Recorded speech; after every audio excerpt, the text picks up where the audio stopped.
स्थानिक स्वराज्य संस्थांमधील ओबीसी आरक्षणासंदर्भात आज अत्यंत महत्त्वाची सुनावणी ही सर्वोच्च न्यायालयामध्ये होत आहे।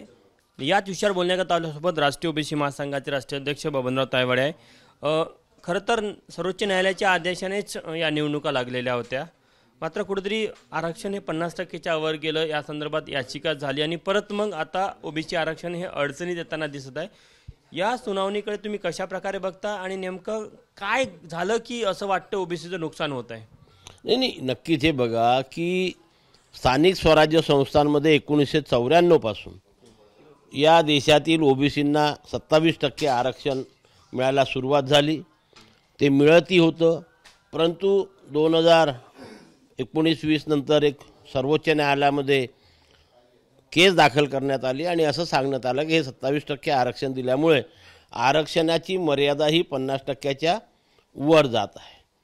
आणि मग 22-23 मध्ये एक निकाल आला आणि मग त्या निकालामध्ये असं सांगितलं की नाही, ते 50%च्या वर जाता कामा नाही। खरं म्हणजे असं आहे की हा ओबीसीवरती अन्याय असा आहे की जेव्हा नोकरी आणि शिक्षणामध्ये आरक्षण देण्याची तरतूद लोकसभा आणि राज्यसभेमध्ये केली होती, तेव्हा राजकीय आरक्षण हा मुद्दा नव्हता। नंतर राजकीय आरक्षण लागू झालं होतं आणि त्याच्यामुळे जे नोकरी आणि शिक्षणामध्ये 27% आरक्षणाची मर्यादा घातलेली आहे ती इथे लागू शकत नव्हती।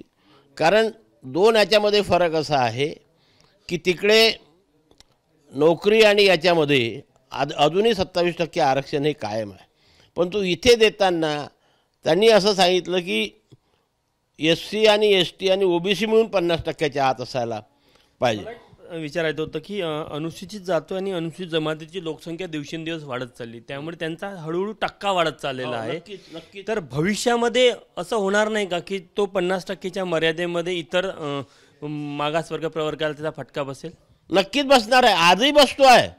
ज्या ठिकाणी एससी आणि एसटीची लोकसंख्या ही 23%च्या वर आहे, त्या ठिकाणी ती जशी जशी वाढत जाईल, जर ती 25 असेल तर ओबीसीला 25 मिळेल, जर ती 30 असेल तर ओबीसीला 20 मिळेल, जर ती 40 असेल तर ओबीसीला 10 मिळेल आणि दोघंही मिळून जर 50च्या वर जात असेल तर ओबीसीला 0% आरक्षण या स्थानिक स्वराज्य संस्थेमध्ये मिळतं, जर 50%ची कॅप लावण्यात आली, सिलिंग लावण्यात आली तर।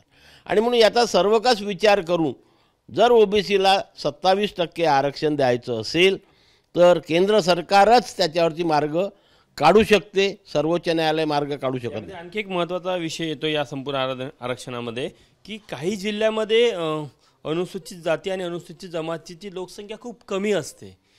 असं असताना मग त्यांच्या लोकसंख्येच्या प्रमाणाच्या बाहेर त्यांना आरक्षण मिळतं? नाही, जेवढी लोकसंख्या असेल तेवढंच मिळणार, त्याच्यापेक्षा जास्त नाही।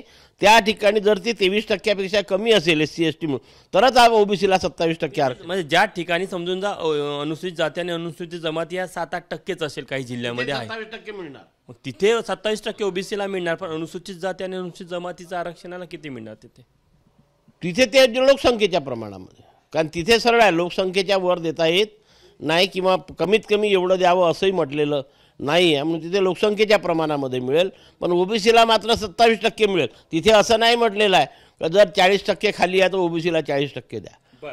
आता मला एक सांगा, आज निवडणुका जर पुढे ढकलल्या किंवा रद्द झाल्या तर मग किती फटका बसेल ओबीसींना? जवळजवळ हजारो ओबीसी राजकीय कार्यकर्त्यांचं नुकसान होणार आहे, कारण हे आरक्षण ग्रामपंचायत पातळीपासून तर महानगरपालिका आणि जिल्हा परिषदपर्यंत मिळत असते। आणि त्या जसं फक्त एका नागपूर महानगरपालिकेमध्ये 7 जागा कमी होणार आहे।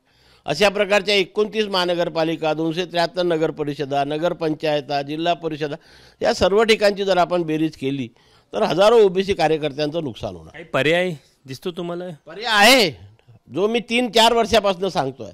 एकच पर्याय आहे की केंद्र सरकारने संविधानाच्या कलम 243D6 आणि संविधानाच्या कलम 243T6 या 2 कलमामध्ये संविधानामध्ये अमेंडमेंट करावी, बदल करावा आणि स्थानिक स्वराज्य संस्थेच्या निवडणुकीत ओबीसीला 27% आरक्षण देण्याची तरतूद केली तर हा प्रश्न कायमस्वरूपी निकालात निघू शकतो। सर धन्यवाद। कॅमेरामॅन मिथुन आत्मनेसह तुषार कोहळे, एबीपी माझा, नागपूर। एबीपी माझा, उघडा डोळे बघा नीट।